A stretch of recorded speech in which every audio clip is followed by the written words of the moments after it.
All right. My name is Craig Volland. I'm a member of the All Souls Unitarian Universalist Forum Committee. Welcome to the All Souls Unitarian Universalist Church Forum. The forum's mission is to afford a platform for the discussion of significant issues, especially those which involve ethical values in the contemporary world, and to promote critical thinking. And of course, we're doing this on Zoom. We may, at some point here, not too long from now, go back to on-site at the church, but it has actually worked out pretty well in the last almost 2 years now. So this morning, we're very fortunate to have two very interesting speakers and a very interesting topic. It's making the case for green burials. We have Steve Nicely, who is a board member of the Funeral Consumers Alliance of Greater Kansas City and a retired Kansas City Star journalist. And we have Sarah Cruz, who's founder of Heartland Prairie Cemetery in central Kansas near Salina, 14 miles northeast of Salina. I was just informed. That's the first prairie resurrection natural cemetery in Kansas. And it's on land donated by the Land Institute, which many of you probably have heard of. So, okay, we're gonna start with Steve, and then we'll follow with Sarah. And we also have a nice PowerPoint that they prepared. So take it away, Steve. Okay, thank you. It's good to be here on this bright sunny day. Here we are, Funeral Consumers Alliance, Greater Kansas City. We'll talk about green and natural burial, and I'll give you some background on the Funeral Consumers Alliance first, and then a little background on me before that. So I actually have some experience working in a funeral home. During my senior year in high school and my freshman year in community college in Wyandotte County, I worked for George F. Porter and Sons Funeral Home there. And I did maintenance. I was a doorman during funerals. I was a chauffeur. I was strong and I could help move heavy bodies. I witnessed embalmings and even autopsy. My main attraction to the funeral home to begin with was Cadillac. Porter's had a beautiful 1955 brand new Cadillac limousine, 7 passengers. And Cadillacs in that era were iconic vehicles. We didn't have all these multiple makes and models that we have today, and they were distinctive looking. So I got my hands on that Cadillac when I went to work for Porter's. And at that time, I guess I didn't have much direction in life. Probably my main ambition was to someday drive a Cadillac and smoke cigars.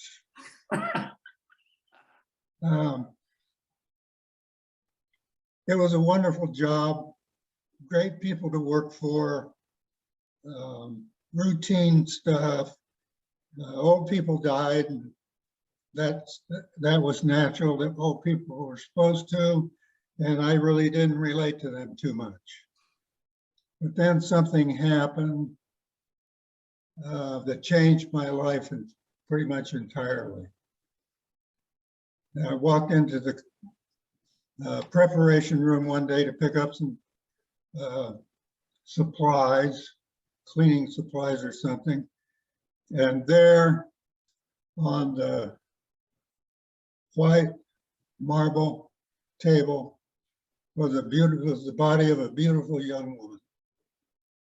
And she was her hair was done, her makeup was done. She looked like she just laid down there for a minute for a nap before she's going on a date or something.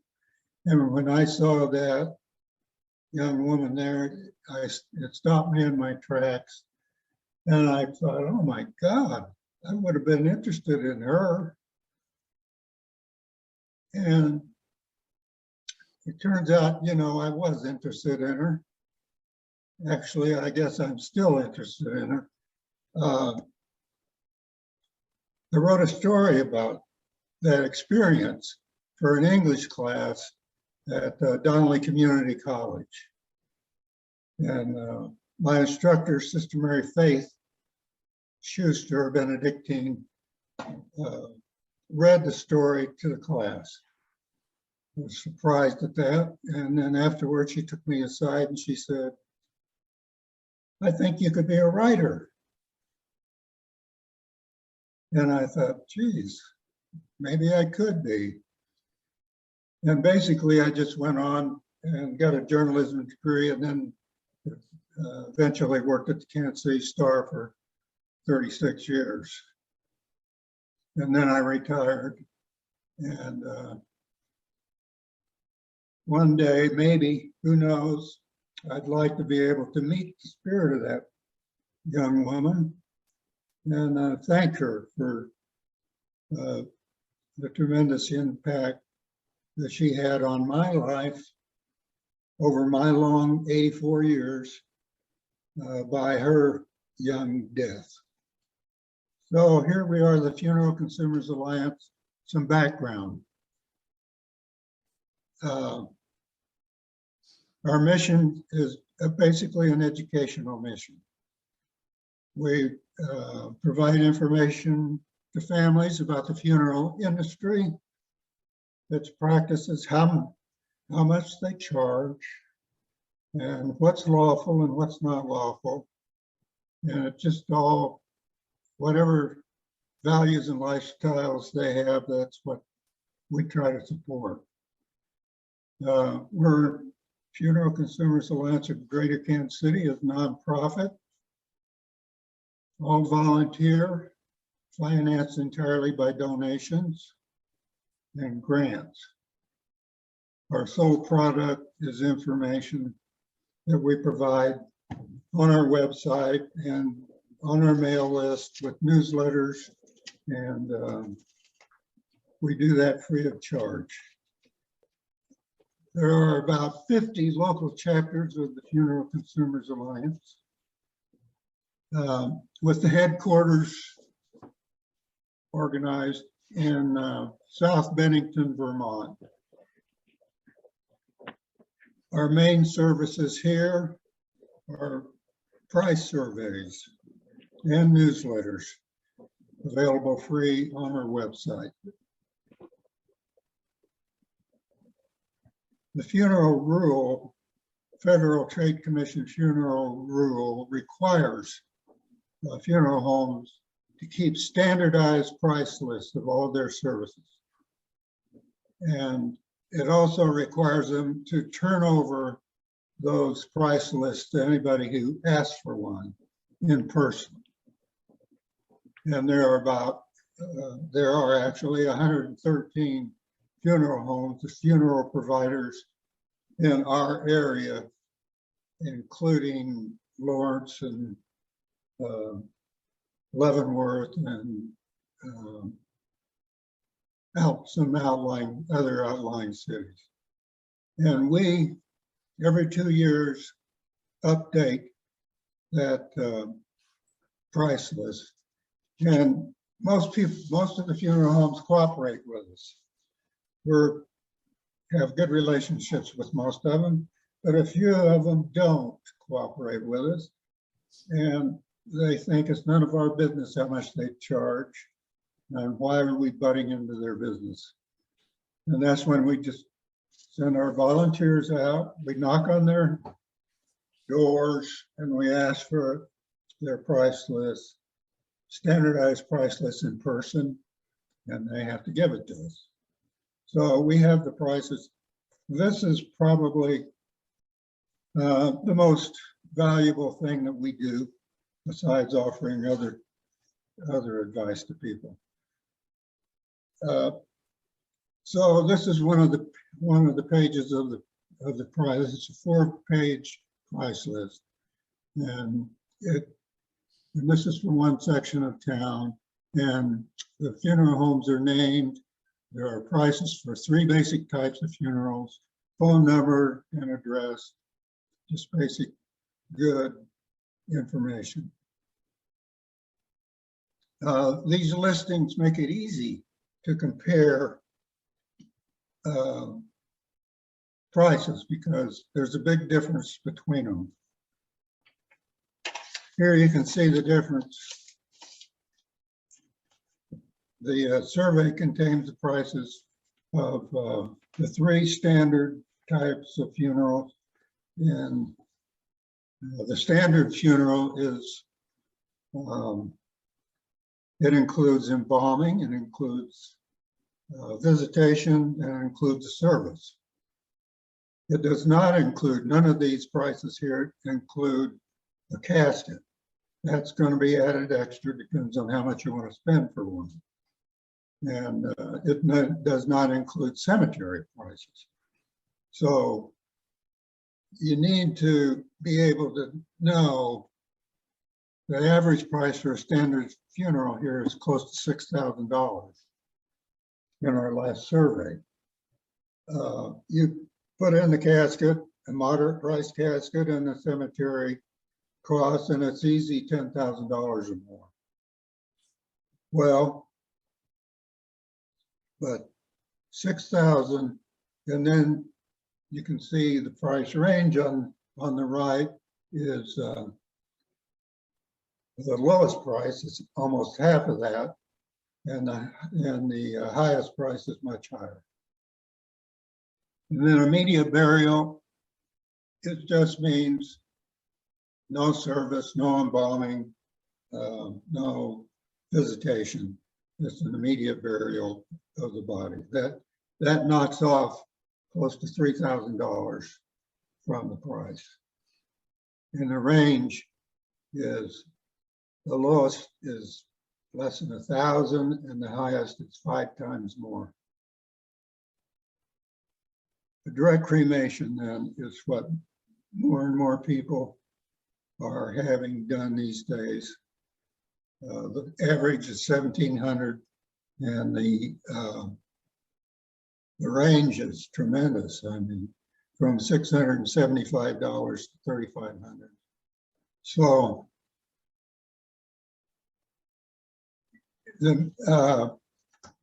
it's just good, valuable information that can save people a lot of money, especially if they don't have a lot of money to begin with. The beginnings of the Funeral Consumers Alliance of Greater Kansas City is here at All Souls Unitarian Universalist Church in 1961. Several members of the church founded the Kansas City Memorial Society, and that was in reaction to misrepresentation, what was perceived as misrepresentation by funeral homes and charging too much, or not explaining it enough, or not giving people options. And so several members of the church, including Reverend Bragg, founded the Kansas City Memorial Society. Numerous other places in the United States did the same thing because of the same concerns of people. And eventually those memorial societies merged into a national organization, which is the National Funeral Consumers Alliance. And there are about 50 local affiliates of the National Funeral Consumers Alliance. Green burial, it means no embalming, no steel caskets, no vaults, or also called concrete grave liners, And burial is only 3 or 4 feet deep, because that's where most of the microbes are. Microbes enhance the decomposition and the return of the body to the earth.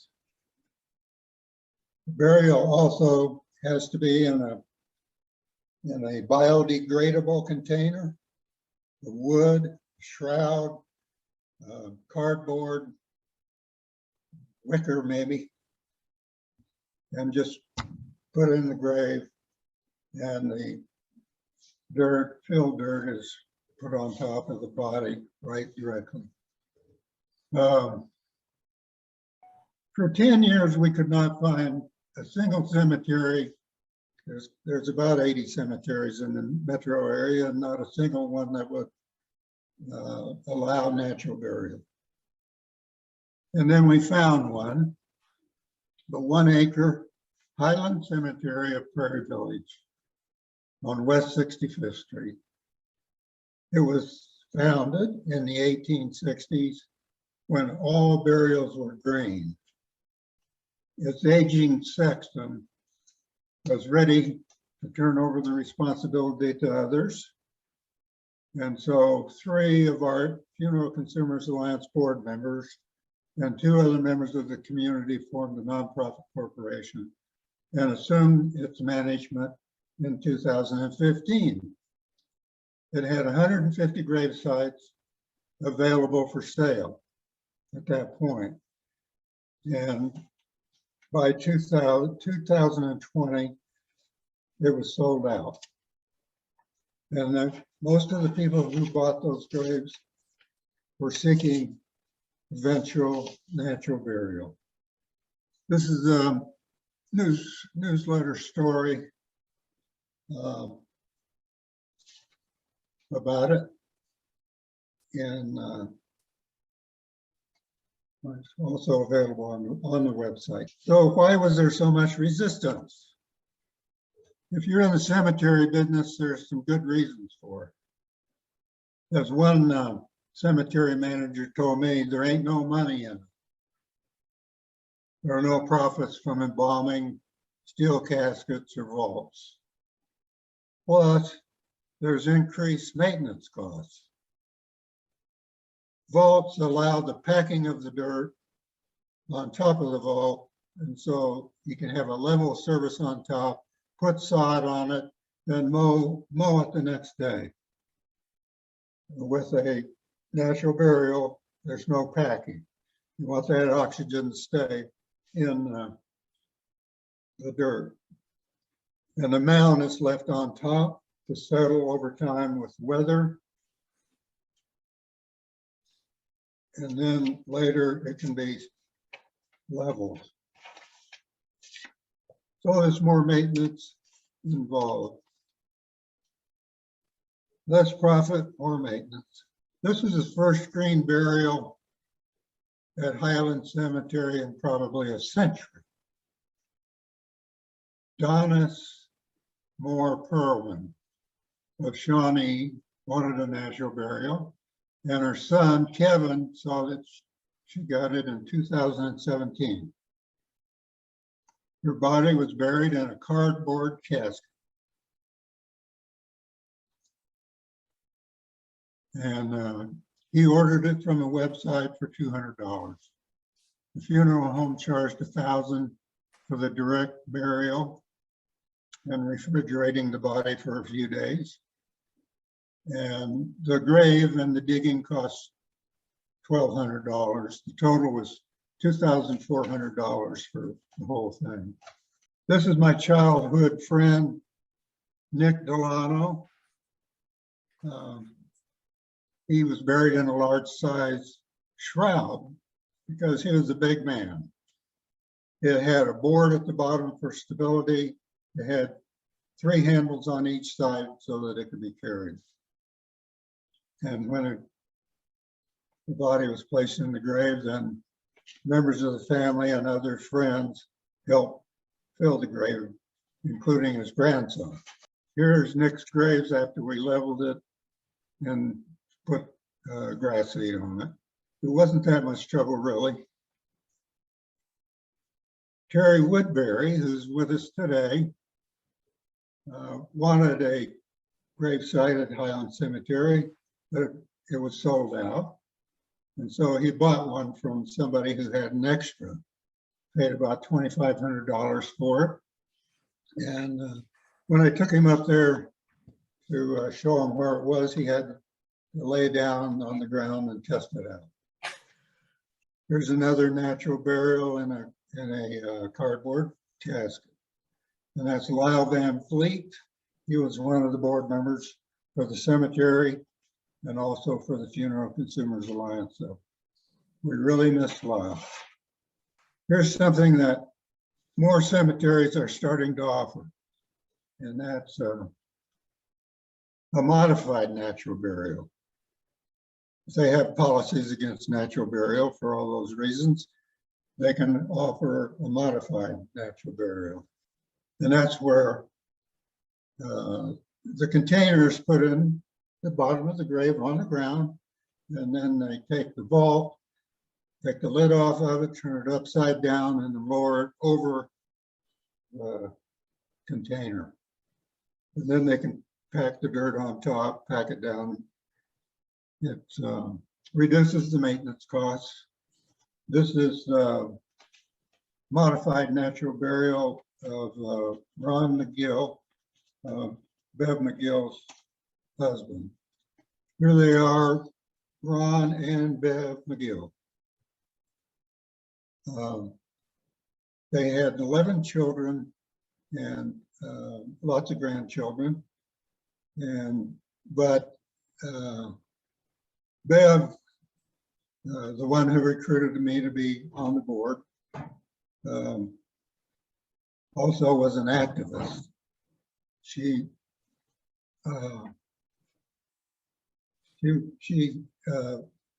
promoted La Leche League breastfeeding during a period when that not very many children were breastfed.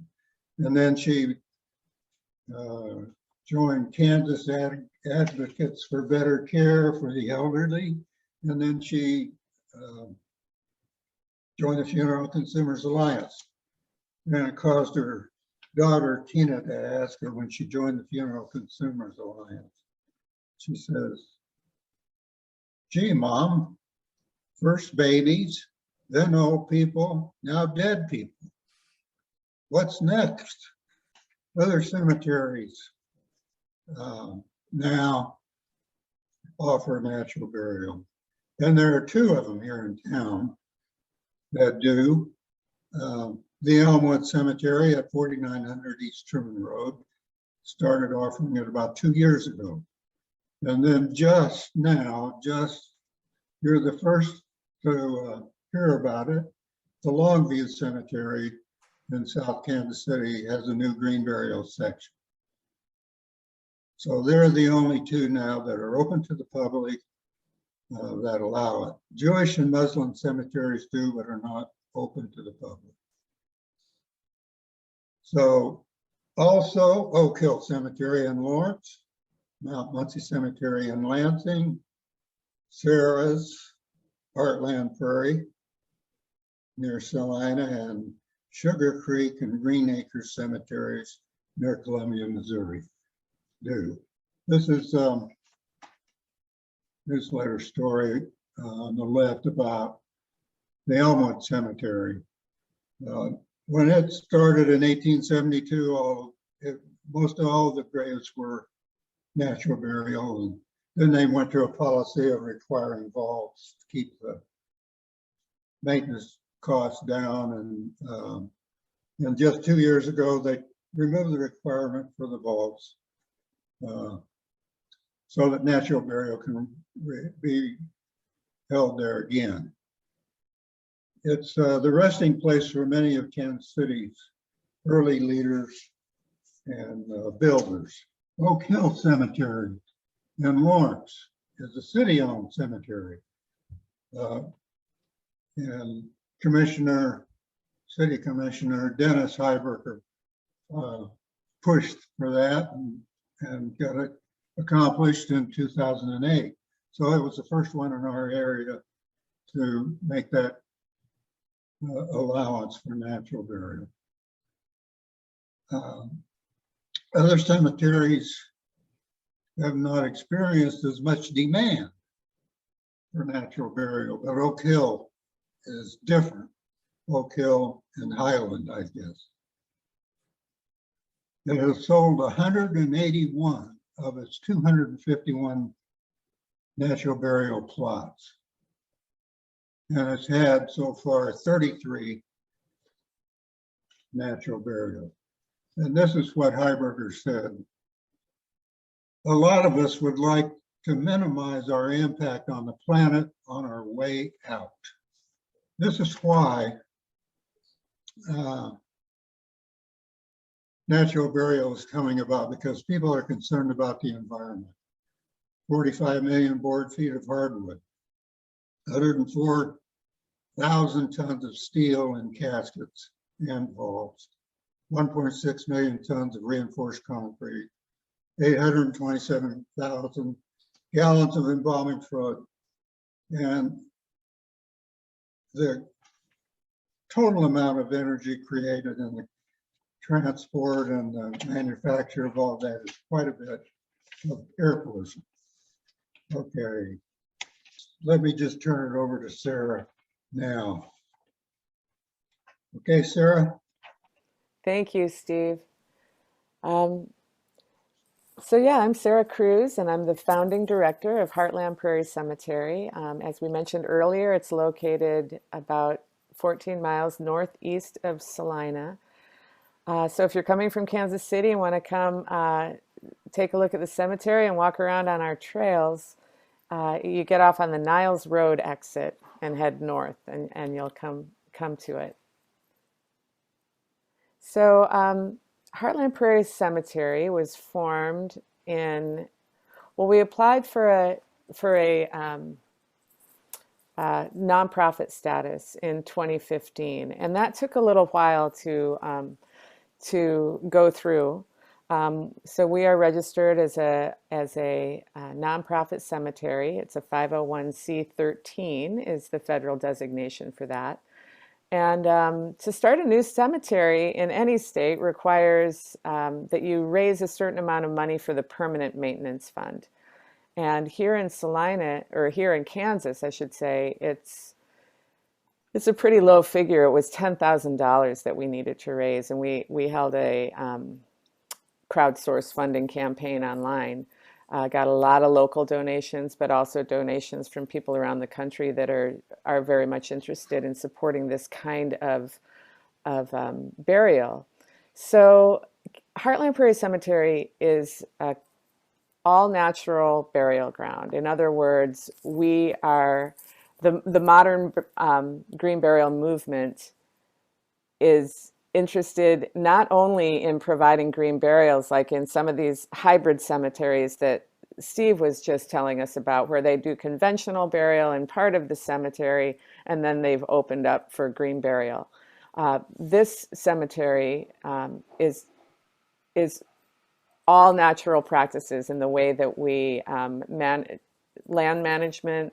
We are restoring the land to native prairie species. We've replanted 8.5 acres of the burial meadow into native prairie species and maintain walking trails throughout the site, and it's 13 acres. So by being devoted entirely to eco-friendly practices, we manage this like we would a prairie, where we mow, we do periodic burning of the grasses there, and we don't use pesticides and herbicides, which is common in conventional cemeteries. As I said, we maintain trails throughout the cemetery, and we were very much interested in keeping this a community, getting the community involved in this. So we have had a relationship with a Boy Scout troop here in town, and 2 scouts have earned their Eagle Scout through doing projects at the cemetery. So one of them helped us finish the trails, and the other has built 2 benches and installed those so that people can just sit and in quiet contemplation or bird watch here at the cemetery. So the other thing about the green burial movement is that we're really reimagining what the cemetery space looks and feels like by creating habitat, open green spaces, and in our case, a swath of tall grass prairie as a final resting place. Steve gave you a great overview of how green burial works. So yeah, we receive unembalmed bodies in biodegradable containers or wrapped in a shroud. Also, family and friends can opt to dig the grave themselves. We contract with a gravedigger who uses a backhoe, but if people would rather dig the grave themselves, they can do that. We provide the tools and the support and the instruction, and so that can be done. And often, I think you saw in all these pictures how people are very much involved. Another sort of ethos around green burial is rather than having people do it for you, we invite the family to participate in the lowering of the body, the digging of the grave if they would like, and also filling in the grave at the end.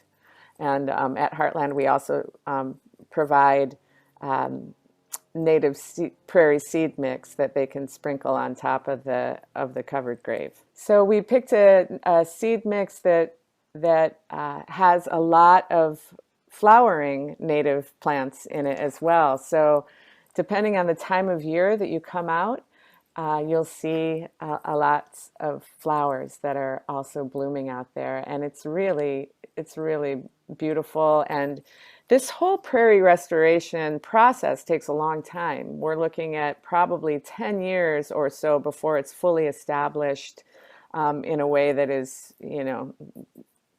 it would still be a little longer after that before it's fully established. But right now, if you come out and visit, you'll see a lot of the tall native grasses. Of course, there's nothing flowering right now, but yeah, this is what it looked like last spring. So we've mentioned shrouds. There's certainly shrouds that can be professionally made and ordered and delivered in the mail, or it could be something as simple as a quilt, the one here on the left. This woman was buried. She requested that she was wrapped and buried in a quilt that her mother made. So she was in her 80s when she passed. So her mother made this many years ago. She is on what we call a burial board in green burial. So her shrouded body, because it was simply wrapped, in a piece of fabric, is placed on this board that a local craftsperson made out of repurposed wood. And the ropes are attached to that. And then when we lower the body into the grave, it's done with those ropes. And again, the family and community does that themselves. And then there on the right is my family burying my father's shrouded body, also on a burial board. And he died in March of 2020. And we handmade a shroud out of colorful fabrics that we had. So that's my family, his granddaughters, and my sisters and their husbands, and we buried him out at Heartland. So another thing that I want to tell you about that many of you may not be aware of is that it's entirely possible and legal, both in Kansas and in Missouri, to do most all of the after-death care yourself. If the family is educated and understands the process, the legal requirement is that a death certificate must be filed. Here in Kansas, it's through the Vital Statistics Office in Kansas, in Topeka, at the Capitol. But they will receive information over the phone from the family and then send it to the attending physician to sign. So that can be done on your own. You just have to understand how to get it done, because it needs to happen within 3 days of the death. But when Steve was talking about the prices, as they said, they don't include cemetery fees, as he said, but if you do the vigil and the visitation at home, what's called a home funeral, you don't have to pay a funeral director at all. And so in both of these cases, the only fees for the family was the fees at the cemetery. So we charged $1,200 for the plot. $400 is what our gravedigger charges with the backhoe. If you dig it yourself, you don't pay the $400, obviously. So a family could have a burial at Heartland if they took care of the body on their own and simply paid for the plot, and made their own shroud or made their own coffin. It's simply $1,200 for the whole thing. So this is what a home funeral might look like. This man was just recently, earlier this month, buried at Heartland. And I supported the family. They had reached out to me because he wanted to be buried there. And I told them about home-based after-death care. And while they had never heard of it, and the whole idea seemed to, it's pretty culturally unfamiliar at this point because we haven't been doing this practice that we did for years and years prior to the advent of the, modern funeral industry. I just gave them a lot of information over the phone and the website to the National Home Funeral Alliance, and they wrapped him in a shroud, kept his body at home for 5 days, cooled with ice packs, wrapped him up in a sheet, and then his son hand built this burial box for him.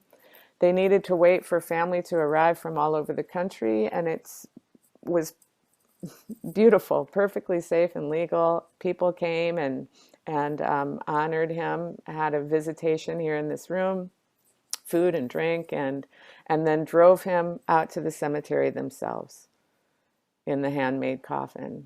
There he is. We always, with shrouded bodies, and it's not nearly as necessary with a body in a box like this, but I love the aesthetic of adding leaves, and especially over a shrouded body. We will put a couple of bags of leaves over the shrouded body. So the idea of throwing then shovelfuls of dirt on top of the body isn't quite as jarring, perhaps. But that's what we did here. We put a bed of leaves, and then this was lowered down into the grave, and then we put some leaves on top before filling in the grave. And then we had our gravedigger scoop out some of these tall, already established grasses, and we put them back on top of the grave. Now, if you look real closely to the picture on the left, you'll see a little metal marker. And that's how we mark the graves. The top of each grave has an engraved metal marker that has the name and the birth and death dates of the person buried there. And it's set in the center of the grave on a 12-inch piece of rebar. And that's how the graves are marked. So that stays flush with the ground. As the grave settles, so goes the marker, and it will always be there. And on the right-hand side is what my father's grave looked like last spring, which is pretty cool. And you have to look super closely to see his marker, but it is hidden there amongst the grasses on the middle right-hand side. That's it. There's the website for the National Home Funeral Alliance, which is the resource for how to do a home funeral, how to take care of your own at home. And I'm also the host of a podcast where people tell their stories, because I figured, the more that we hear these stories, the more likely people are going to go, oh, maybe that's something I could do. In fact, the family that I helped in Missouri, they're in the Kansas City area, who I just showed you pictures of that burial. I recommended that she listen to a few of these episodes, and that's what convinced her that she could do this herself. So there it is, A Path Home, and you can find that wherever you listen to podcasts. And there's one more slide, I think, of Steve's that will wrap it up. There, more resources, how to get in touch with Steve. Okay, thank you. Thanks everybody for coming today. I guess we're open for question and answers, right? Right. And I want to mention what's next week, and then we can do Q&A. We're going to have Aaron Deacon. He's Managing Director of KC Digital Drive.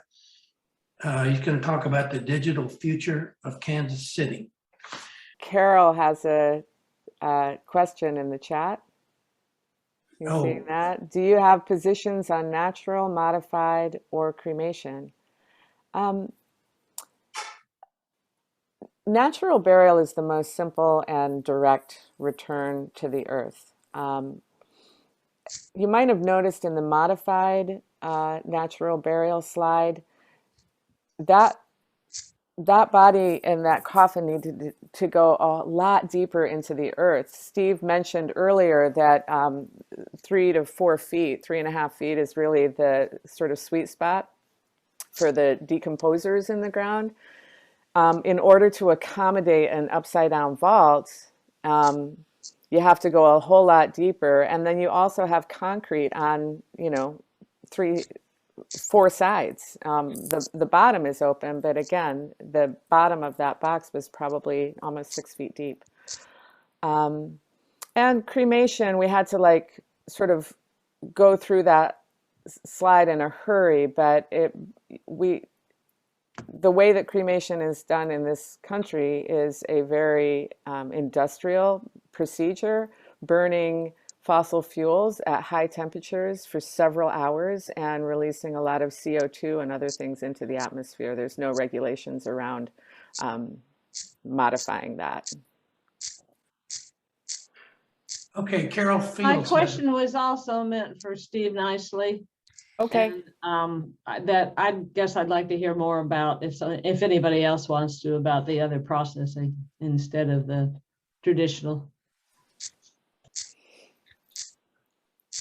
Well, I'll just ask a quick question. It's Craig. On that slide that we had to go through real quick about cremation, it was equivalent to 750 miles, driving 750 miles. Was that right? Yeah, at 25 miles to the gallon. Takes about 30 gallons of fuel, the equivalent of 30 gallons of fuel to cremate a body. And so that turns into 750 miles. And if you've got a car that gets 25 miles to the gallon, cremation providers like to claim that it is really, relatively speaking, fairly environmental. And that's because when you consider everything that goes into a burial,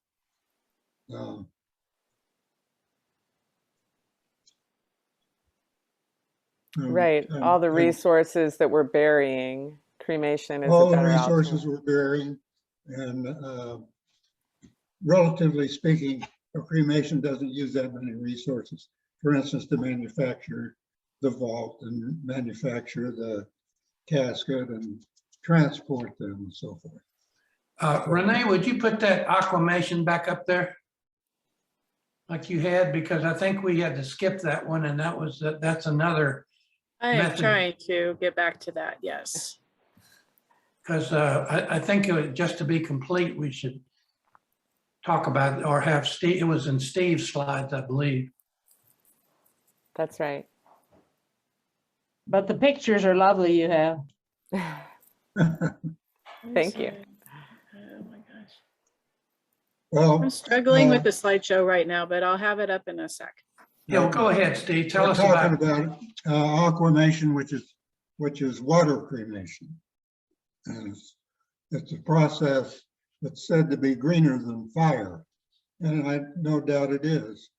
It's alkaline hydrolysis, and that's a mixture of some 250 gallons of water with 5% alkaline chemicals, and it's in a tank, a stainless steel tank, and they apply heat to it. They circulate the water, the chemicals in the water. Sometimes they use pressure to basically dissolve the body. the body's flesh. And then after that's done, you have bones that are left over. You drain the fluid into the sanitary sewer system. And then the bones are dried and pulverized, and you can return those to the family. There's something of the person body left for the family. The water that's left over is nutrient rich, and it's some people don't like the idea. It contains the remains of the loved one, of flushing it down into the sanitary sewer. That's the same thing they do when you embalm a body. You pump in embalming fluid, and the blood comes out, and the blood goes into the sanitary sewer. So I suppose it's not that much difference. And it all goes to water treatment plants where it's processed. It'd be nice, seems like to me, if you could reclaim some of that water and then use it for your garden or trees, or to nourish them, and you can think of your loved one, something of your loved one in the green new life. And but 250 gallons is a lot of water, and there's a lot of too much logistics involved, and you could work it out. It could be done. Be nice if it could be. Are the prices and list of availabilities in the metro area of this on your chart? Our price surveys are available on our website. And that's That include people that do the alkaline hydrolysis, right? No, it doesn't. There are no people in the Kansas City. There's no equipment in the Kansas City area for alkaline hydrolysis. You can, if you have a pet, there's a place in Kansas City where you can have that done for your pet. But it's just a matter of time. Somebody is going to offer it here over some time. Okay, I have a question for Sarah. What, a lot of these cemeteries have been around for 100, 200 years. What is the nature of of your cemetery out there, the natural one? Is there some means by which we know it's always going to be there? Yeah, just the fact that it's registered with the state. Once it's registered with the state as a cemetery, that it's a cemetery in perpetuity. It can never be developed, or nothing can go on there. That's why they have you put in place that permanent maintenance fund. And then also we went through the zoning department in Ottawa County, and they also confirmed that it's a cemetery through this special use permit for the land. It's a cemetery in perpetuity. Mhm. I've many times drive by in Turner, which is in Wyandotte County. There's a little bitty cemetery in the town there that I've driven by probably 1,000 times. There's never anybody doing anything in it. So the reason it's still there and looks good is because there's a foundation that somebody runs to pay for it. Is that how that works? Is that what you're saying? Yeah, exactly. I think that probably there's a permanent maintenance fund, and it might be just a local group that has access to this old cemetery now, and they're tending to it using those resources that have been set aside. So the way that works is with every burial that happens, we need to donate a percentage of that, the cost of the site, back into the permanent maintenance fund, and register those reports with the state every quarter. And then you never touch the principal. We can only use the interest that collects on that. So that fund just grows and grows and grows over time. Right. Great. Yeah. Also, a little detail about Heartland is that we have chosen to not sell plots until the time of need. So if someone is on a hospice program, they can buy a plot, but we didn't want to sell all of these plots to all of these people interested in a green burial years in advance of the death ever happening and have to keep track of all that money and whether we were reserving these places. And so we sell at time of need, and we work closely with families to ensure if a spouse or a child, if they want to be buried near them, that we will just reserve that place as just as a matter of course. Okay, we got a question from Craig LeBeau. I'll add another little thing while he's working that out. We do have available on our website a burial planning form. Because we're not receiving money from people, we do want people to have these conversations with their families. So we make a burial planning form available. It can go with the rest of your end-of-life documents, like your advance directives. But that is to encourage, it's not a legal document, it's just to encourage conversations with your family, like this is the kind of burial that I want. And if you send a copy of that to us, then we are able to keep track of how many people are interested in a burial at Heartland. Okay, Craig, could you? Okay, yeah, I got unmuted finally. My question was, when I was looking at that price list and prices on cremation, which was shockingly higher than what I thought it would be, but I'm curious, because the average price to cremate a pet is around $140. Why is it so much higher to cremate a human? Well, I don't know the answer to that.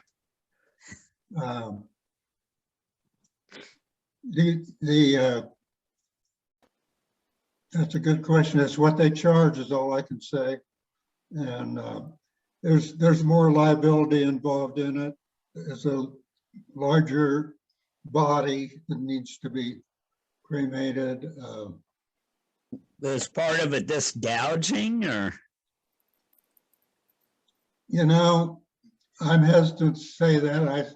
I mean, if you can, here people think about funeral homes in terms of almost a sacred place, and they'll use the same one for the family over the years without even bothering to shop anyplace else or have any exposure anyplace else.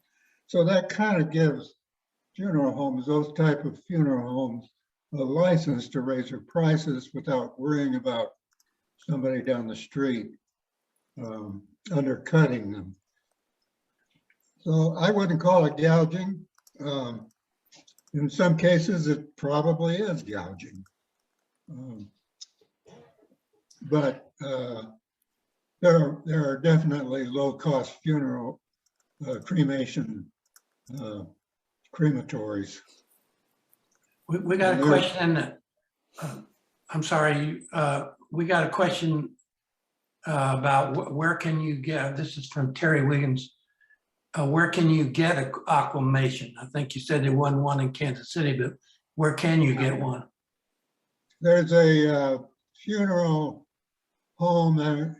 They have 3 locations in Columbia, Missouri, and Sedalia, and Boonville. H.T. May Funeral Home. They have, you can contact them. They have arrangements. They have affiliations with local funeral homes.